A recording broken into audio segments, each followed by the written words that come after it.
Hey there, and welcome to this explainer. Today, we're going to completely flip how you look at project documentation. When most people hear the phrase contract management, they immediately think of, dusty filing cabinets and tedious administrative paperwork. But we're framing it differently today.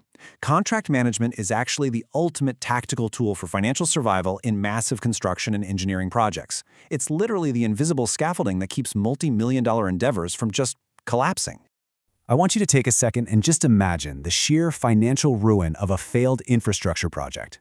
We've all seen the headlines, right? In fact, on average, global megaprojects go a staggering 80% over budget and take 20 months longer than scheduled. So what causes that? Well, it's rarely just bad engineering. Almost always, it comes down to a failure in the agreement itself.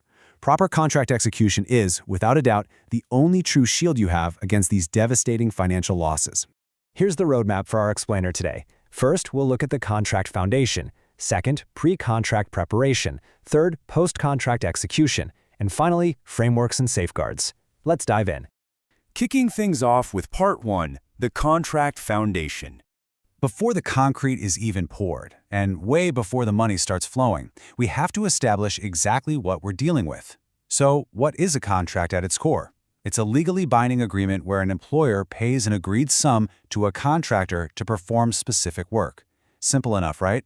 But the absolute crucial point here is that this work must be done within strictly defined time, cost, and quality parameters. That's your baseline.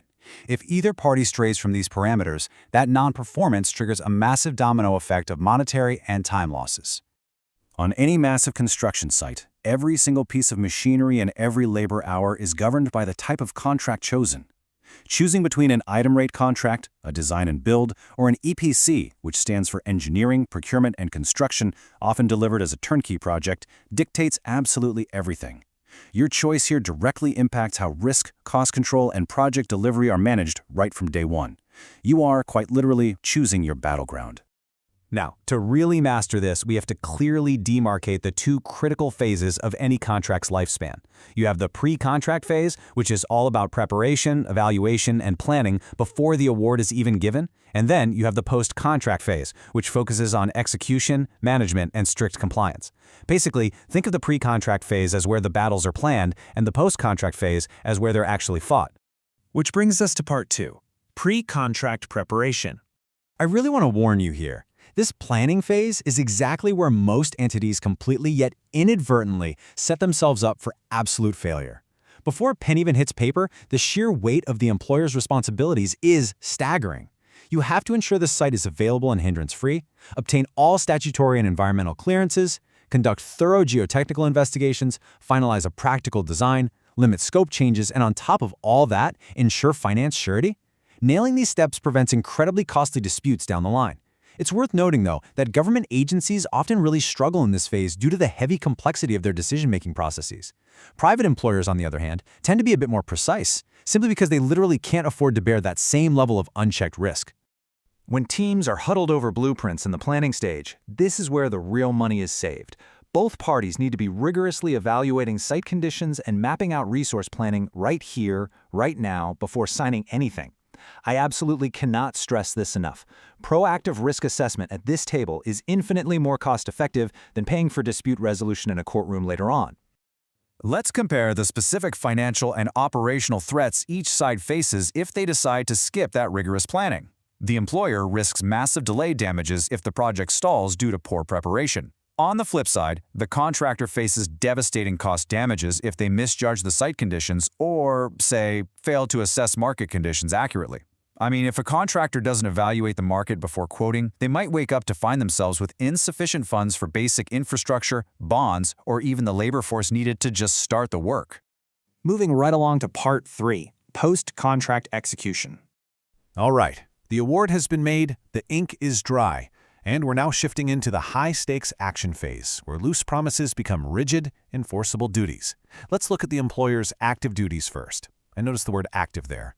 Handing over a hindrance-free site, providing good for construction drawings early, making timely payments on work bills, and granting legitimate extensions of time. Listen, these are not optional courtesies. They're strict, binding contractual duties. If an employer ignores these, they're directly jeopardizing the success of the entire project. Let's look at how this builds into a cascade of liabilities. If the employer delays the site handover, they don't just get behind schedule. They're legally obligated to pay delay damages and grant an extension of time. If they delay payments, well, now they owe interest. If they fail to grant legitimate extensions, they expose themselves to really painful arbitration in the courts. Not to mention missing safety violations, which lead to fines. Poor post-contract management here creates an absolute nightmare of claims and costs. But don't think the contractor has it easy. Their side is just as demanding. Consider the massive technical, financial, and safety control systems the contractor must deploy. They have to perfectly balance that time, quality, cost project triangle. They're on the hook for submitting performance bonds, executing precise procurement programs, providing transparent cash flow charts, and deploying dedicated safety, health, and environment teams alongside quality control labs. It is a monumental logistical undertaking just to fulfill their end of the bargain. And if the contractor drops the ball, the consequences are severe. A delay in submitting a performance bond doesn't just look bad. It means earnest money is forfeited and the letter of acceptance can be withdrawn immediately. Boom, you're out. If they fail to maintain their programs, they face severe liquidated damages. If they don't document unverified hindrances on the site, they'll never be able to prove their claims for an extension of time later.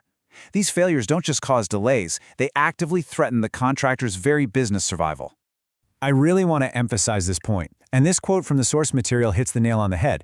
Rigorous systems, timely documentation, and proactive communication with the employer are not best practices, they are survival requirements. In the post-contract phase, documentation isn't just paperwork, it is your oxygen. Finally, let's wrap up with Part 4, Frameworks and Safeguards. This is where we examine the safety nets, the exact clauses and the guarantees designed to catch the project when things, inevitably, go wrong. A comprehensive contract relies on these specific clauses to act as the ultimate safeguard. You need crystal clear definitions of the duties for the employer, the engineer, and the contractor. You need exact mathematical formulas for price escalation and rate of progress. And you absolutely need rock-solid processes for force majeure, termination, and dispute settlement. These clauses define the exact step-by-step processes for every conceivable worst-case scenario. That final handshake over a comprehensive contract document isn't just a photo op. It represents the foundation of successful delivery because it binds the parties to hard, undeniable financial guarantees. Trust is nice, sure, but the contract ensures that trust is actually enforced.